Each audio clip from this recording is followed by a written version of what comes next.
Kemudian kata beliau babul musa ilaihi. Ini pembahasan tentang orang yang diwasiatkan kepadanya. Iya.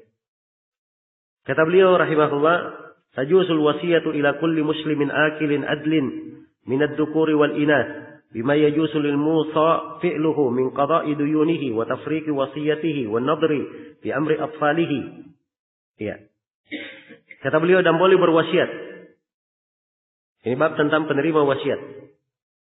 Dan boleh berwasiat kepada setiap muslim akil adlin yang adil. Ini syaratnya ya, orang yang boleh yang pewaris itu berwasiat kepadanya. Nah, minad dzukuri wal inath, dari laki-laki maupun perempuan. Bima yajuzu lil musa fi'luhu. Ini ketentuannya. Pada hal yang si pewasiat itu mungkin melakukannya. Ya. Pada hal yang si pewasiat itu mungkin melakukannya. Jadi ketentuan orang yang boleh diwasiatkan kepadanya dia muslim, akil, adlin, laki-laki maupun perempuan. Ya. Dan disyaratkan pada hal yang si pewasiat mungkin melakukannya. Jadi kalau si pewasiat misalnya ya, dia menikahkan anaknya, si pewasiat misalnya dia membayar hutangnya, si pewasiat misalnya berlaku ini, apa saja yang boleh dilakukan oleh si pewasiat, itu boleh juga dilakukan oleh orang yang diwasiatkan. Al-musa ilaihi. Nah, dikasih contoh di sini min qada'i duyunihi, dari melunasi hutangnya, wa tafriqa wasiyatihi, kemudian dari membagi wasiatnya. Ini kata misalnya si mayit atau si pewasiat sebelum meninggal dia sudah tentukan, saya berwasiat kepada si fulan. Ya, dia menjelaskan wasiatnya, hibahnya, segala macam. Terus dia katakan nanti yang bagi, yang mengurus seluruh pembagiannya adalah si fulan. Dia sebut nama, si Muhammad misalnya. Maka al-musa ilaihi ini si Muhammad, dia berhak untuk melakukan seperti apa yang diwasiatkan kepadanya. Nah, tidak ada yang lain yang berhak melakukannya.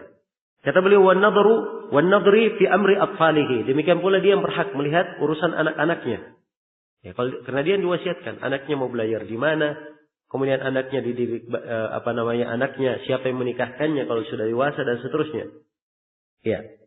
Kemudian kata beliau, wa mata awsa ilaihi bi wilayati atfalihi aw majaninihi thabatat wilayatuhu alaihim wa nafadha tasarrufuhu lahum bima lahum fihi al-hadd min al-bay' wash-shira' wa qubuli ma yuhabu lahum wal infaqi alaihim wa la man talzamuhum ma'unatuhum bil ma'ruf wa tijarati lahum wa dafi amwalihim mudarabatan bi juz'in min ar-ribh. Ya. Wa in tajara lahum bi nafsihi falaysa lahum min ar-ribh syai'. Baik. Kata beliau, kalau dia berwasiat, ini wasiat dengan lebih transparan ya wasiatnya. Di mana perwalian anak-anaknya dipercayakan kepadanya.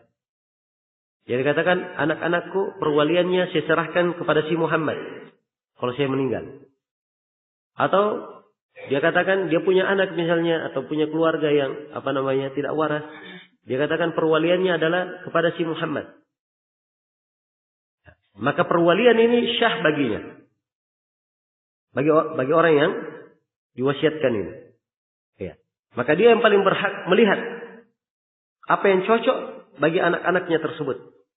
Dari jual beli, kalau misalnya dilihat dari hartanya, ingin dipakai untuk membeli atau menjual. Ya, demikian pula menerima apa yang diberikan untuk mereka kalau mereka dapat pemberian. Demikian pula dalam menafkahi mereka. Wal infaq alaihim. Demikian pula memberi infak kepada siapa yang nafkahnya ditanggung oleh mereka secara ma'ruf. Andai kata orang yang gila misalnya, dia punya anak-anak dan istri dan sudah diwasiatkan dia mengurus orang gila ini, maka anak-anak dan istri orang gila ini nafkahnya juga dia berikan sesuai dengan hal yang ma'ruf, sewajarnya. Wa tijara lahum, boleh juga dia berbisnis untuk mereka.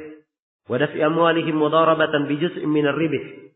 Dan boleh juga dia melakukan mudharabah terhadap harta mereka. Sebab ini dari hal yang mengandung kebaikan dan kemaslahatan bagi harta orang tersebut. Hanya saja kalau dia sudah masuk ke dalam bentuk bisnis, membisniskan, ya, membantu ya anak-anak si pewasiat itu, membantu mereka untuk berbisnis. Di sini Ibnu Qudamah terangkan, wa ini tajara lahum bi nafsihi falaysa lahum min ar-ribh syai'un.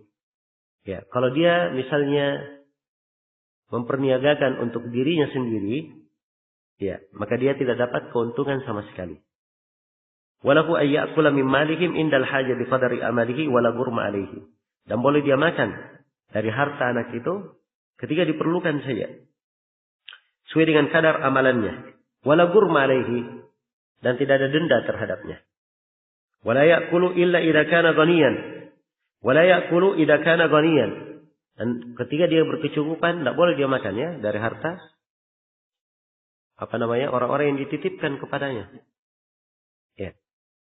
Liqaulillahi ta'ala, berdasarkan firman Allah Ta'ala, "Wa man kana ghaniyan falyasta'fif, wa man kana faqiran falyakul bil ma'ruf." Siapa yang ghani, yang kaya, hendaknya dia tahan diri. Ini pada seluruh jenis wali. Wali anak yatim, wali orang yang gila, wali orang yang diwasiatkan kepadanya, dan seterusnya. Dia adalah wali.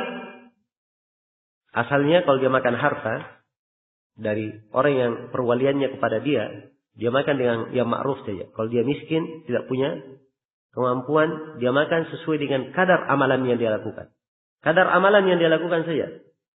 Ya, yang mengukur bukan dia cari orang lain yang mengukurnya.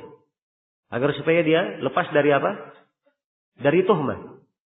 Ya, misalnya dia tanya kepada seorang alim, misalnya ini ada anak yatim, ada 5 orang, saya mengurusnya. Ya, kira-kira layaknya saya per bulannya itu dapat berapa sebagai nafkah ya? Bukan dia yang tentukan. Sebab kalau dia tentukan, mungkin saja dia menentukan sesuatu dan dia dicurigai dalam hal tersebut. Jelas ya? Baik. Dan ini memang kalau secara umum di perwalian seperti ini, ya mengurusnya di pemerintahan memang. Ya kalau misalnya ada wali dari anak ini ditunjuk, ya oleh pemerintah atau ayahnya memang menunjuk, maka pemerintah yang sudah menetapkan kamu dari harta anak yatim ini hanya boleh mengambil sekian. Setelah dibentuk tim untuk memeriksa kelayakannya hanya dapat sekian. Jelas ya? Nah, ini penjagaan terhadap harta ya anak-anak yang diperwalikan kepadanya. Baik. Kemudian kata beliau, walaysa lahu ayyusiya bima usiya ilaihi. Nah, ini penjelasan pembahasan berikutnya ya. Dia tidak boleh melimpahkan amanah wasiat kepada orang lain. Ya, kalau sudah diwasiatkan amanah itu kepada dia, tidak boleh dia limpahkan lagi kepada orang lain. Wala ayyabi'a wa yashtari min malihim li nafsihi. Tidak boleh juga dia membeli. Ya. Untuk dirinya dari harta anak yatim itu. Jadi kalau dia perlu nafkah, dia ambil nafkah cukup. Tapi kalau dia beli menjual untuk dirinya sendiri itu tidak boleh. Oh ini anak yatim saya pegang hartanya. Ya. Misalnya 100 juta dia pegang. Oh anak yatimnya masih lama besar, nggak apa-apa saya pakai dulu 50 juta berdagang. Nanti saya kembalikan. Ini tidak boleh ya. Sebab dia adalah orang yang memegang amanah. Tidak boleh sama sekali dia gunakan. Harus dia simpan. Tidak boleh dia gunakan. Baik. Wa yajuzu lahu lil ab. Ya, kalau ayahnya memang boleh kalau ayah tentang hal tersebut. Sebab anaknya, hartanya si anak itu milik siapa? Itu milik si ayah. Ya. Beda. Kemudian kata beliau, wa yajuzu dzalika lil ab, boleh untuk ayah. Fala yali. Nah, ini kesimpulan ya. Kata beliau, fala yali malus sabiyyi wal majnun illa al-abu aw wasiyuhu aw al-hakim. Ini kesimpulannya. Kesimpulan pembahasan, harta anak kecil, harta orang yang gila, tidak waras, tidak ada yang menjadi wali terhadapnya kecuali 3 orang saja. Apakah ayahnya, atau orang yang diwasiatkan oleh ayahnya, atau si hakim. Ya, pemerintah.